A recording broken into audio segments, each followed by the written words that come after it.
So welcome to In the Trench Podcast with myself, Bryan Wiggins, and my lovely partner, Steven. How's it going? Lovely is probably not the word I would use. Yeah. It's like, dude, you have more grit than I've ever met with anybody. Your dedication, your commitment level. I mean, everything you've done from, because you got to understand, I was with you in the Marine Corps. Yeah. Hearing the stories about how you were, you know, your backstory, which I don't know if you want to share that, but the kind of the trouble you ran into, and you don't have to get into it, before you or right after you got out of the Marine Corps, how you overcame that, then became a top level diesel mechanic, and then a top level truck driver. You're just killing it. Yeah. And you did something that's fucking crazy, and I love it. Is you fucking sold everything and moved to Nashville and started the business with me. Yeah. Pretty exciting, actually. And I love it too. What's more exciting for me, because you have to understand, I've been doing business since 2015. All the backstabbing, all the trying to cut out the middleman, all the crazy shit that goes on in business, it's just relentless. It's completely relentless, and it's not like a brotherhood. Where, you know, doing business with you, it's just complete collaboration and growth and teamwork. Yeah. And it's just amazing. So I'm honored to be here with you doing this. And dude, I was watching this video. We'll kind of segue into what we're going to be talking about. Watch this video. This guy had a 6.7 liter turbo diesel, and he had I don't know if you've heard of it. Have you ever heard of a fast system?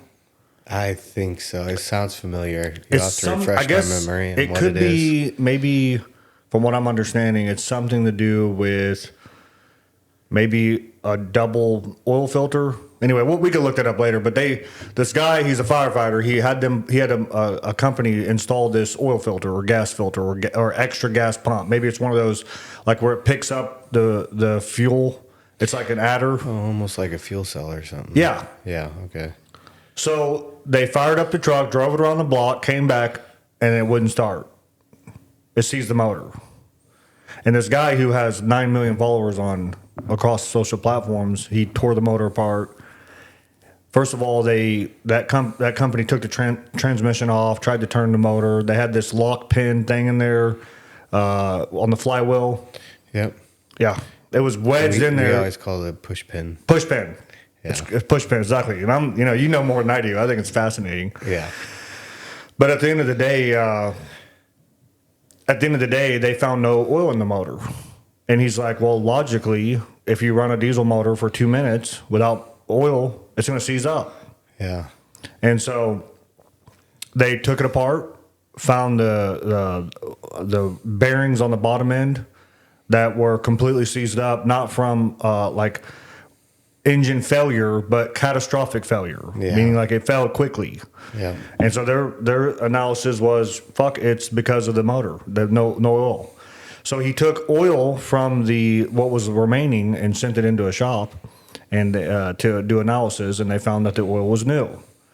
And he said, well, that completely blows me away now, because that's the only thing I can think of that caused this 6.7 liter turbo diesel Cummins with 80,000 miles to catastrophically fail with no signs. The oil pump was perfectly fine, so it wasn't showing aware of the oil pump was failing. And the guy got consistent oil changes and like really took care of his car. Yeah. So what they said was, at the end of it was, hold on, my phone on Do Not Disturb. What they found is that maybe the new oil that they're seeing is that they filled up the oil filter with oil and stuck that in the motor, and that's actually what it ran off of. And I'm like, that's it. They only put oil in the filter and not the... Yeah. Oh, wow. It had to have been, because the oil came back new. And he's saying the only way that this is true, if the engine was bone dry, and they had about enough oil, so they sent in about a cup worth of oil, and it's the exact amount that you would fill in an oil filter. Yeah. So that's why it came back new. So, but the reason why I brought this up is because the guy said something. The guy who owns this shop, he said, I'm going to give this shop owner the benefit of the doubt. I'm going to treat him kindly. And I'm going to give him an opportunity to confess that, you know, or do his due diligence. He's like, find a video where you actually show proof that you did this. And the guy said, well, we'll look. But I like the way you handled that, because he's been in business for a long time. I've been in business for a long time, and I think that in business, what could feel relentless is just negotiations. It's proper contracts.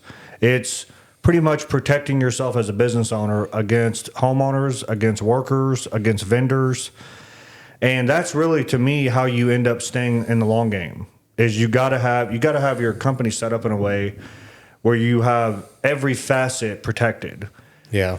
And what I think is cool is that this guy said, if this guy fucked up, he owes me an engine overhaul for free. Yeah. Because they fucked up. And I was thinking to myself, that's exactly what it is. How many times last year did we fuck up and we all owned it and we fucking fixed it? Every single time. Every time, right? Every time. And I've been across business owners, dude. Even if we took a loss. Well, we did take a loss. Well, yeah, but we took significant loss. Yeah, we did. But it never affected us, did it? No, we just kept going. Well, I was like, you get a great review, you get a good referral. You actually own the mistake and you make sure you don't do it twice. Right. You know? And I think at the end of the day, this shop fucked up. They didn't put oil on it. And it was some dumbass employee who forgot to fuck. He got in a big hurry. Because you think about it too, they're doing this easy install. So they're like in and out, test drive it, call it a day, and I'm going to go home. Because you've seen this from employees when they're ready to go home. Yeah, mistake after mistake, and it's just like the only thing they can focus on is going home. And it's so rough. It's like, we've got to get this done. And all they care about is going home. It's like, oh my God. Yeah, and the thing that I think this guy was saying, he's like, what systems do you have in place to make sure that there is these checkpoints along the way for those human errors? Because we know guys will skip steps. Yeah. They're human. Yeah. But what do? We check. Yeah. And we have systems. That's why we have company cam, where guys are taking, and they think that we're doing this because we're mean. But we want to check every detail of the job. Yeah, to make sure it's going right, and the homeowner's getting what they paid for, and it's a good product at the end of the day, quality and everything. And I think this is what I get excited about business, is doing it right. Right. And I'm not saying we're not ruthless, because we are. I mean, you have to be. Yeah. But it's ruthless in a great way, because at the end of the day, what you've noticed is that everybody wants your money. Everybody wants things for free. Yeah. And what's crazy is that homeowners also want a great product. Yeah. Yeah, it's like as soon as a homeowner or client or something sees that you actually made a profit, they're like, it's like a natural instinct in their head. They're like, what else can I get for free? 100% in this. And it's you've seen it 1,000 times. Yeah, it's like, yeah, we recently, how do you expect a business to stay open if that's the way you're going to do it? Yeah, exactly. We recently had a project. A guy calls me up. I go out there. He's like, hey, I want my deck completely rebuilt the same way it is with Trex. Yeah. And I said, okay. Yeah, and I asked him, too, do you want two options? I do not want two options, because I wrote up two options. He's like, I want Trex. I don't want to deal with this. So I create an AI photo. Like, I asked ChatGPT, create this photo where it shows generally that it'll look like what he wants. And it created a lower deck platform. And we know that there's a handicap concrete slab that would make it damn near impossible to create a landing. Yeah. And so he's like, I like the design, cool. In the quote, it states nothing about a lower deck, nothing about fascia boards. The joists are 2x8s on the quote. We ended up going 2x10. 2x10 for the joist, and then the outer rim joists were 2x10s, and we went with 2x12s. And then we ended up giving him 1x12 Trex fascia boards, and we did all the design on the stairs. We hooked this guy up. Yeah. And at the end of it, right before we're about to cash in, get our last check, and finally make some money, right? Yeah. Guy says, what about the lower platform? I got to thinking about that, and I'm like, because I'm always that guy that if a homeowner's right, a homeowner's right. And I was just going back through all my notes. I did due diligence. I did what this shop owner did. I went back, I looked at all the notes, I looked at what he asked, because what homeowners don't realize, we annotate everything from what the homeowner wants to them approving the contract. There's no question of what they're getting. And this guy, this is exactly what he did. He looked at a photo and said, well, they're supposed to do this bottom deck. And what's crazy is I sent him that model and he never said, hey, just want to make sure, because what homeowner wants to pay for something that's not what they wanted. Right. Like I go out to a homeowner's deck and they don't have a lower portion deck and I throw in a lower portion deck. What are they going to say? They're going to say, I didn't want this lower portion deck. Right, because it cost. Yeah. They know it's not for free. Right. Anybody wants a lower deck if it's free. Yeah. What's funny is like if I told that guy, okay, we'll do a lowering deck, it's going to cost you $10,000. It's like, oh no, now I don't want it. Right. It's like that's what it is. It's not free. Yeah. Anybody wants shit for free. Yep, and he thought he could pull one on us. Yeah. And that's exactly what happened. So what happened with that negotiations for you guys out there watching is that we have everything annotated. We have everything annotated from the site inspection to the sales call. It's all recorded. To the manager who goes through and actually goes through the person to see what they want. So it's like this: pre-qualification, site inspection, sales call, and then it's after the close deal review with you to go over materials and scope of work. Yep. So there's too many layers that you can't fuck us. Right.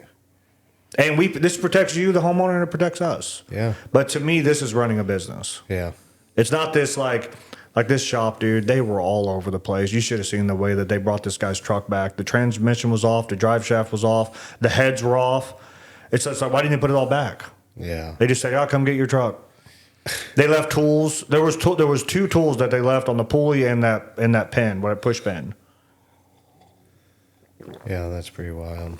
Well, it just tells you they're running a wild. No systems. Yeah, no systems and processes. Yeah, no organization, none of that. Yeah.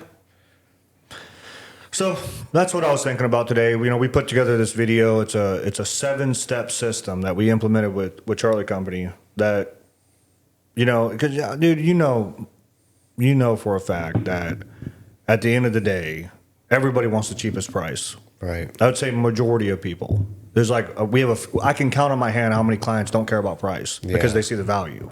Right. And what I realized, man, when you create these systems and these processes and these videos and all these steps, you're taking the negotiating off of the table. And homeowners hate that. Yeah. Because it's a negotiation, isn't it? Yeah. And we put our system in where it's black and white, and they know exactly what they're getting. And every once in a while, you get a customer that tries to pull one on you. Yeah, pull one on you and find a way around it. But at the end of the day, there's nothing they can do because we have everything in writing, set in stone, and you signed it. Yeah, and it makes it. But at the end of the day, what was that guy's experience? It was a great experience. The product. The product was great. I mean, it was a beautiful deck. It is a beautiful deck. And he got exactly what he wanted at the end of the day. And more. And more. And he was just trying to get even extra on top of that. It's like he wanted the icing on the cake. Yeah. And honestly, because you know me, if it would have said in the contract that this scope of work is in occurrence or is conclusive with the photo that was given. Okay. Yeah, we would have done it. Yeah, you got me. And I would have done it at all cost. Yeah. Get it done. Yep. Or if it would have said, we're gonna rebuild this deck and add a lower portion. Yeah. Okay. No, it's like, you're right, and we'll do it. Right.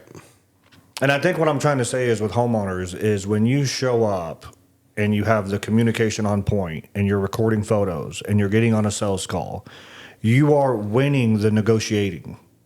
They can no longer negotiate with you. And that's how you raise the bottom line to your profits. It's like that homeowner is like, okay, you called me, you pre-qualified me. And we're doing this thing right now. I don't know if you noticed, if you saw it on the Slack channel, where we're going to start charging $250 for site inspections. But the only way that that's waived is if you watch this video and give us feedback. Right. And in that video, it gives the homeowner tons of value of what to expect from Charlie Company. Yeah. And the reason why I'm doing this, is the reason why I'm implementing is because I want people to value us. Yeah. It's like, dude, what does it take for us to do a site inspection? We have to drive to the site. We have to spend about an hour on the estimate. Then we have to spend an hour writing the estimate. So that's 3 hours. Let's say 3 hours, more or less. They're not paying for that. No. And then all the homeowner wants you to do is shoot them a piece of paper that they can that they can leverage against other contractors to get the cheapest price. Yeah. So we're working for them for free. Yeah. Yeah, it's pretty frustrating, actually. Oh, it is frustrating, right? Yeah, because we put a lot of time and effort into that. Yeah. Even creating the systems, the wear and tear on the vehicles, the insurance, the juggling. And the homeowners don't know what it takes to do all that. They think you just show up and then. Isn't that something? Yeah, they think you just show up, take a few notes, see us taking a few pictures, and write something up real quick. It ain't that simple. There's a lot that goes into it. Man, planning, scheduling. It is all the material list. I mean, you try to figure out a material list for a deck. No, it's like take a homeowner. Deck is different every single time you go. Take a homeowner and let them do this. Let them call the vendor, get all the materials, figure out how to install it. How long would that take? Yeah. It'd be a 6-month ordeal. Yeah. It wouldn't be just overnight. Right. They wouldn't just be able to go this weekend and go bang it out like we do. And then you got to think too, just because they're going through us, so now they get a different pricing on material because we have different pricing with vendors. Yeah, we're getting about 45% cheaper than the consumer. So if they went through the vendor, it'd be like materials would be even more. Well, and they would have a shitty deck, and that's what you cannot stretch. Okay, so I have a client, dude. One of the partners that I've been talking to, a good friend of mine. He was saying that he hired Uncle Chuck and his truck to come out and do a Trex project. He said overall he spent about $120,000, which is a lot of money. But I imagine that included some hardscaping. But he said the deck is fucked. Yeah. He said the deck is a wave. Yeah. And I was just like, I was trying to wrap my head around how did it become a wave? And I was thinking the joists were not level. No. He didn't fasten the boards down correctly. Probably didn't use joist tape. Yeah. That's probably it. Yeah. Honestly, the only thing I could think of is that. Yeah. Maybe the way he cut them. Yeah. When we do the Trex decks, I mean, we have neighbors that see the work that we're doing on a project, and they come out to us and tell us, "Oh my God, you guys did so much better than ours." We had ours done about a year ago, and I mean, it's total trash. Yeah. And they tried, suing the contractor, can't get anything out of it. They call in Trex to see if, Trex will warranty anything or whatever. Trex is like, we won't touch it with a 10-foot pole. Yeah, the contractor wasn't certified. Yeah, he wasn't certified. He didn't, even try to get him the warranty or anything like that. So, and you can't unless you are Trex Pro certified. Isn't that something? Yeah. So it still goes back to those deals where it's like everybody hears it. You kind of get what you pay for, Yeah, and I think homeowners, they want a good experience. They want it to go seamless. They just want to get that done as cheap as possible. Yeah. And what I wish I could tell homeowners is you don't get both. Right. And the truth is, the only reason why they think we're more expensive is because they're comparing us with Uncle Chuck and his truck. Yeah. It's like, don't compare me with them. Yeah. And then because what I wanted to make sure that people understood, as a company, we're highly competitive. Right. We're not gouging people. No. I mean, that story that I was just telling you about, I mean, it's a true story. And you can see the comparison. There were two decks side by side, the same exact layout and everything. One's Uncle Chuck and his truck, and one was us. We were about $5-6 grand more, but the quality, plus the lady gets the warranty, the good quality, everything looks beautiful, is exactly the way she wanted. The other homeowner was totally unhappy, didn't get anything that she wanted, didn't get any warranty, and still has to pay to have it redone again. Yeah, that's interesting. So, so did she pay more at the end of the day? At the end of the day, she will pay a lot more. Yeah. Yeah, because I'm thinking she's going to physically pay more dollar-wise, but Yeah. emotionally, spiritually. Oh yeah, because you got to think she tried to take him to court, so all the hassle and everything like that going through that, and then at the end of it, there was nothing that they could even do. And they kind of feel like they're in limbo, like they got fucked, and they can't lose that feeling unless they sell the house or redo the deck. Yeah. They can't move on. Yeah. So they're stuck in that place of bitterness, of sorrow, of regret, of feeling burned. They can't get that amend until and that's crazy. So they're stuck. Yeah. And then now every time she walks out on her deck, she's got to see the quality of deck that we did. And Hannah, Yeah. well, I shouldn't have said her name, but our client, she did not have that experience, dude. Oh no, she had happy. a phenomenal experience. Yeah. From the site inspection to the sales call. So, dude, NAR closed that deal on the spot. Yeah. No follow-ups. That lady was amazing to work with. Yeah. And then we went above and beyond on the deck. Oh yeah, Stoked. we did. And she had a good, comfy feeling with us because she never came out there Never. to even have to check on how the job was going. She wasn't worried about it. I felt like when she did this, she was excited at the end. Yeah. She's like, I couldn't. She brought her family over. Yeah, she's like, I couldn't believe how quick you guys got it done. So no easy task. yeah, We was completely not easy we either, rebuilt no. the deck from the ground up. Yep, the entire thing. So that's crazy. And I think too, like homeowners don't understand. Like, okay, let me ask you this: how many homeowners last year called us for a callback, and we went back and completely fixed it? Every single one. All of them, or just Well, the ones that call us back, how many we do you always think, go. How many do you think that was? We had, I want to say 3 tops. Yeah. And it was minor stuff. Yeah. Minor. Well, like Jeff's project, his roof was leaking. We went back and fixed it, and then we realized we had to actually install. We had to make another peak around the chimney, the front side of that chimney. And that cost we did us. it. That cost us. Yeah. It cost us and we paid for it. Yeah, I think it was like $600 in material. Yeah. So think about what that Plus guy. labor. Yeah, plus labor. So think about that guy. Like he called us and we showed up. Mm-hmm. And I think homeowners don't understand that. That's what you're getting with Charlie Company is like you're like this. So on our 7-step process, step 7 is that once you get a finished job with us, you're family. And what that means is you can call us. Yeah. You can call us when you have a next project. Yeah. You can call us if hey, my deck's leaking. Oh, let's go look at it. Yeah. Now, it may not be covered under warranty all the time, but we're going to be there to fix it. Yeah. Yep. Homeowner calls us up, hey, my deck's bowing, which God forbid that ever happened. Yeah, we haven't had that That's happen. an installation problem. Yeah. But God forbid, it's like, okay, we got to make it right. Yeah. Which means we have to remove all your boards. I think you could salvage the boards. Homeowners don't think that. I'm like, you could salvage the boards. Yeah. It's the joist. The joists are causing that. Yeah. And when I'm out on a site inspection or an estimate or whatever, I always try to make that a point to homeowners. I'm like, look, we are Trex Pro certified. That way, when you get a deck done by us, you get a link to Trex. You get registered with them and everything, and you have that warranty. Yep. Not only is the product warranted, but there's also a 3 to 5 year warranty on labor. Mm-hmm. That means Trex pays us to come back out and fix it. For up to 5 years. Yeah. It depends on it depends on the level that you are. So there's Trex Pro certified, then there's gold, then there's platinum, and I think we're going to be gold very soon. Yeah. Yep.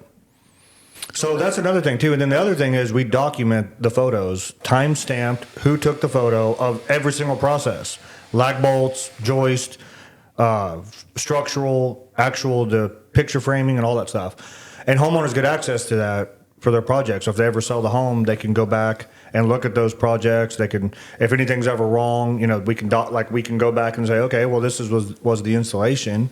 Did we do it wrong? Did we do it right? Should we fix it? So I don't know. So at the end of the day, when this guy was making this video, he was saying that when you're in business for 30 years, at the end of the day, you want to be able to make sure that you are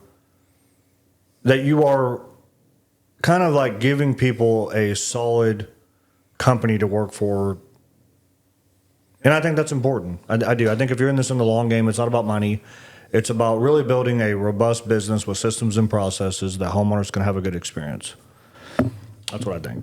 Absolutely. Any closing notes?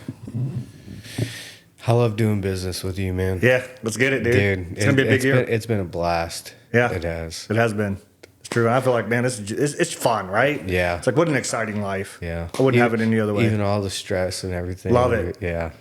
We're like, eat it. It's fun, dude. There's good stress and there's bad stress. And I think this is kind of good it's stress. Fun. Yeah. It's challenging. I mean, there's a lot of days where we're like, oh, stress, yes. Yeah. And then there's days where you're thinking about pulling a gun out, blowing your brains out. Yeah. I'm just messing.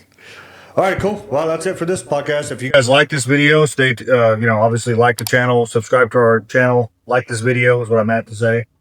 Leave a comment. Let us know. Hey, are you starting a business? Are you out there making it happen? Hey, sign up to be a guest on our podcast and we'll have a little conversation. See what you're doing in your neck of the woods. Until then, stay tuned to the next video. Have you ever wanted to start a business? I'm sure you have. Every guy I know either wants to start a business or he wants to figure out a way to make money, right? Because I think men want to provide. And but you don't know where to start. You don't know how to start, and most guys who start a business, they're either a technician where they just realize that they're going to do the work, and then they're like, I don't want to deal with all the other things that come with owning a business, and rightfully so, especially when you don't know how to do it. But when you're looking out, like we had a Marine reach out to us yesterday, me and Steven are at the cigar shop, and we're buying another truck for our company. Guy reaches out to me, I'm 40 years old, dude, and I realize that life is passing me by. And things that I thought were important are becoming way less important because I see you guys, I see your success, and I wish I'd have known the path. But what I'm here to tell you today is that we created the Man She Brags About mentorship, where you can come on board and you can learn how to grow and start a business with no money, and you can do it right the first time, which is to use other people's money, use consumers' money, and grow the business right, and then build a life that you're proud of. So if that's what you want to do, click the link below. Welcome back to the show.